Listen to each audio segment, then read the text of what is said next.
Meus irmãos, tende por motivo de toda alegria o passardes por várias provações, sabendo que a vossa provação, a provação da vossa fé, uma vez confirmada, produz perseverança. Nos dias das controvérsias de Lutero com Roma, Carlos V subiu ao trono da Alemanha como novo imperador. Frederico, o eleitor da Saxônia, foi o grande responsável por Carlos chegar ao trono. E ele então insistiu com o novo imperador que ele não tomasse nenhuma providência contra Lutero antes de ouvi-lo. Isso colocou o novo imperador em uma posição bem embaraçosa, pois os seguidores do Papa só ficariam satisfeitos com a morte de Lutero. A Assembleia se reuniu na cidade de Worms e pela primeira vez os príncipes da Alemanha conheceriam seu jovem monarca. Oficiais da Igreja, do Estado, embaixadores de todas as terras estrangeiras, todos compareceram a Worms. No entanto, o assunto que despertava o mais profundo interesse era Martinho Lutero. Carlos V havia instruído que levassem Lutero para Worms, garantindo proteção e prometendo-lhe o livre debate. À medida que a notícia circulava que Lutero compareceria perante a Assembleia na cidade de Worms, houve uma empolgação geral. Aleandro, o representante do Papa, ficou alarmado e enfurecido. Assumir um caso para o qual o Papa já havia pronunciado sentença de condenação seria uma demonstração de desprezo pela autoridade papal. Além disso, os poderosos argumentos de Lutero poderiam colocar os príncipes contra o Papa. Então Aleandro insistiu para que Carlos V não permitisse que Lutero comparecesse a Worms e induziu o imperador a colocar em prática as decisões papais. Vencido pela insistência, Carlos V então convocou Aleandro para apresentar sua causa perante a Assembleia. Com erudição, eloquência, ele tentou minar a reputação de Lutero, retratando-o como um inimigo da Igreja e do Estado. Ele disse: nos erros de Lutero há suficiente para justificar a queima de 100.000 hereges.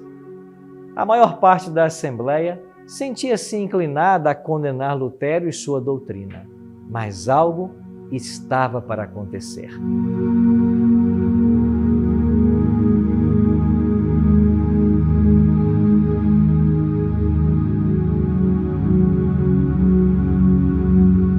Deus tocou o coração de um membro da Assembleia para que fizesse um relato verdadeiro das consequências da tirania papal.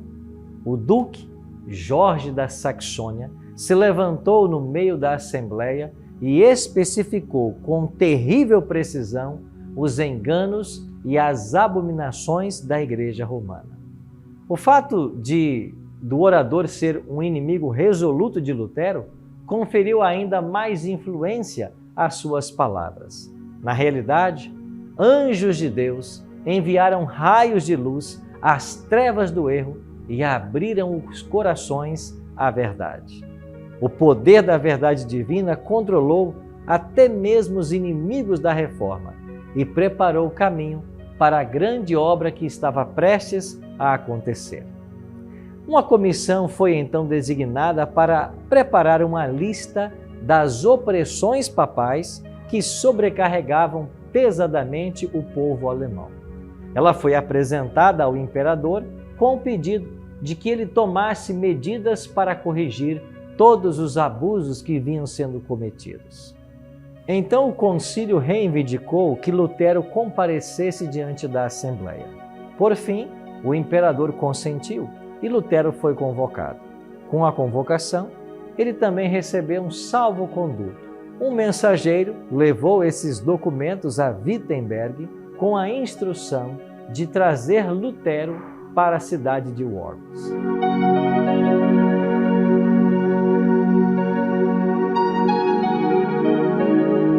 Enquanto o reformador seguia seu caminho, uma multidão zelosa se reuniu ao seu redor e vozes amistosas o advertiram contra as autoridades católicas. Vão queimá-lo, disseram alguns.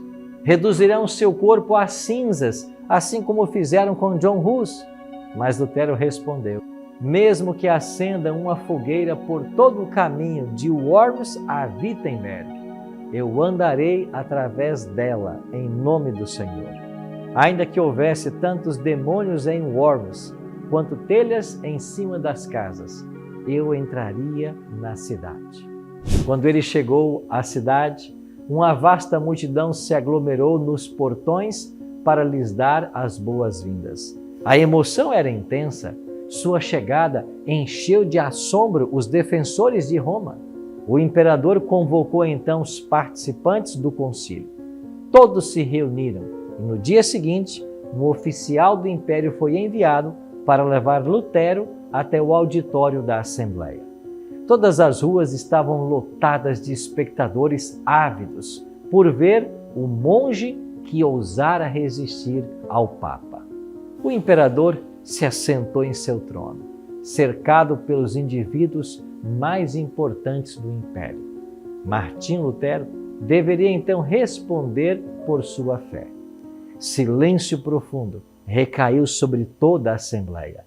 Então um oficial do império se levantou e, apontando para os escritos de Lutero, exigiu que o reformador respondesse às duas perguntas. Primeiro, se ele reconhecia que eram de sua autoria os livros que ali estavam e se ele tinha a intenção de se retratar das opiniões que expressavam. Após a leitura dos títulos dos livros, Lutero respondeu à primeira pergunta, reconhecendo que os escritos eram todos de sua autoria. Quanto à segunda pergunta, afirmou: eu agiria de maneira imprecipitada se respondesse sem refletir. Por esse motivo, peço Sua Majestade com toda a humildade que me conceda tempo para que eu responda sem ofender a palavra de Deus. Um tempo foi concedido e no dia seguinte, Lutero deveria dar sua resposta final. Por um instante, seu coração desanimou. Seus inimigos pareciam triunfar. Nuvens se formaram ao seu redor e pareciam separá-lo de Deus. Em angústia de espírito, ele derramou seus clamores alquebrados e, de coração rendido, ao único capaz de compreendê-los por completo. No entanto, não foi o medo do sofrimento pessoal, tortura ou morte que encheram de pavor a Lutero. Ele sentia a sua inadequação. Por causa de suas fraquezas, a causa da verdade poderia sofrer perda. Ele lutou com Deus não pela própria segurança, mas pelo triunfo do Evangelho.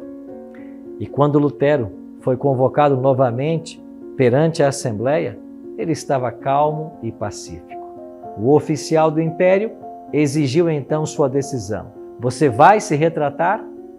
Lutero então disse que algumas de suas obras que havia escrito sobre fé e as boas obras, até mesmo seus inimigos as consideravam benéficas. Retratar-se delas seria o mesmo que condenar verdades aceitas por todas. A segunda categoria de escritos consistia daqueles que expunham as corrupções e os abusos do papado. Revogá-las equivaleria a fortalecer a tirania de Roma e a abrir uma porta ainda mais larga para os sacrilégios maiores. Na terceira categoria, ele havia atacado indivíduos que defenderam males existentes. Em relação a estes, Lutero admitiu abertamente que fora mais violento do que o apropriado. Entretanto, nem mesmo esses livros ele poderia revogar, pois os inimigos da verdade usariam isso como oportunidade para subjugar o povo de Deus com crueldade ainda maior. Lutero então disse: convençam-me, com base nos escritos dos profetas e dos apóstolos, que eu estou errado. E assim que me convencerem disso, eu me retratarei de cada erro, e serei o primeiro a pegar os meus livros e a lançá-los no fogo. O porta-voz da Assembleia disse irado: você não respondeu à pergunta que lhe foi feita?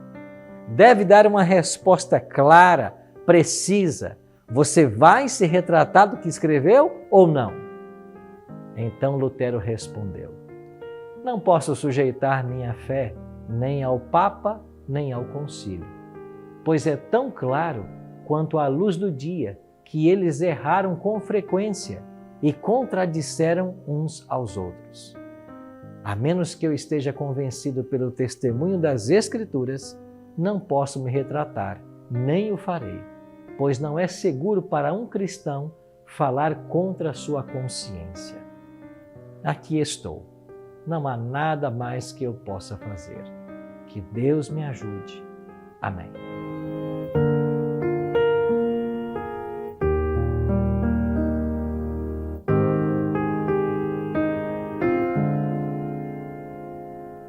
Pediram a ele que deixasse o ambiente enquanto os príncipes deliberariam sobre o assunto. Os líderes papais ficaram pasmos ao ver que o poder deles não intimidou um humilde monge. Lutero havia falado com toda a dignidade e calma cristã. Suas palavras eram livres de sentimentalismo e equívocos. Ele perdera a si mesmo de vista, sentindo apenas que estava na presença daquele que é infinitamente superior aos papas, aos reis e imperadores. O Espírito de Deus se fez presente, impressionando o coração dos chefes do império. Vários príncipes reconheceram que a causa de Lutero era justa, e o eleitor Frederico ouviu o discurso de Lutero com profunda emoção. Com alegria e orgulho, testemunhou a coragem e a calma do doutor e decidiu se posicionar com firmeza ainda maior em defesa de Lutero. Quando o representante do Papa viu o efeito que o discurso de Lutero havia provocado, decidiu usar todos os meios ao seu dispor para ocasionar a queda do reformador. Com eloquência, habilidades diplomáticas, ele apresentou ao jovem imperador o perigo de sacrificar a amizade e o apoio de Roma pela causa de um monge insignificante. No dia seguinte, Carlos V, então, anunciou à Assembleia a sua determinação de exaltar e proteger a religião católica. Tinha a intenção de usar medidas vigorosas contra Lutero e as heresias que ele ensinava. Contudo, declarou que o salvo-conduto que ele havia dado seria respeitado. Lutero poderia voltar para casa em segurança. As ameaças contra Lutero circulavam por toda parte, despertando comoção em toda a cidade. Mas o entusiasmo popular a favor de Lutero convenceu o imperador e a Assembleia de que qualquer injustiça cometida contra ele colocaria em risco a paz do império e a estabilidade do trono. Logo, o imperador ordenou que Lutero voltasse para casa. Sua condenação viria depois. Nuvens ameaçadoras pairavam sobre o caminho. Porém, ao deixar Worms, o seu coração estava cheio de alegria e louvor. Não muito tempo depois que Lutero partiu de Worms, os líderes católicos conseguiram convencer o imperador Carlos V a promulgar um edito contra Lutero. O reformador foi denunciado como o próprio Satanás em forma humana e vestido com roupas de monge. E assim que o salvo-conduto expirou, todos foram proibidos de abrigá-lo ou de ajudá-lo com qualquer palavra ou ato. Lutero deveria ser entregue às autoridades e seus seguidores também seriam presos e perderiam suas propriedades. Seus escritos deveriam ser destruídos e, por fim, todos que ousassem agir de forma contrária ao decreto seriam incluídos em sua condenação.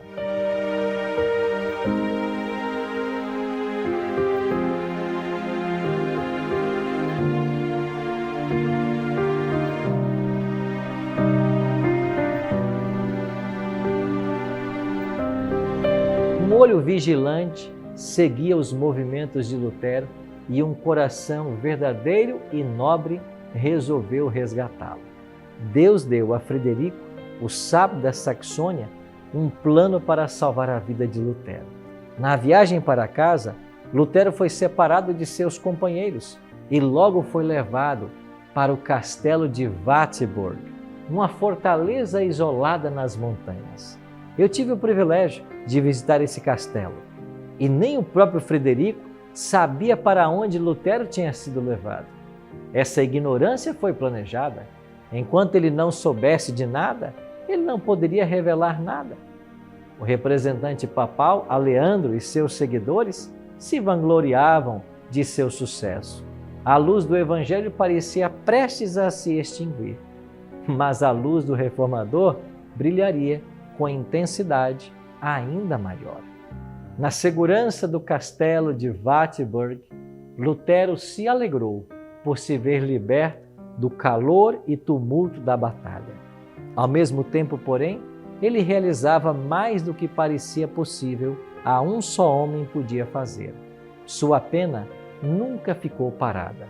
Seus inimigos ficaram pasmos, confusos, com as provas tangíveis de que ele continuava ativo. Diversos folhetos de sua autoria começaram a circular pela Alemanha. Lutero também traduziu o Novo Testamento para o alemão e assim continuou a proclamar o Evangelho por quase um ano e a repreender os erros do seu tempo. Deus havia retirado seu servo do palco da vida pública. No isolamento tranquilo de seu retiro montanhoso, Lutero foi privado de todo o apoio terreno e excluído de louvores humanos. Mas essa foi uma obra divina. Isso o salvou do orgulho e da autoconfiança que tantas vezes o sucesso traz.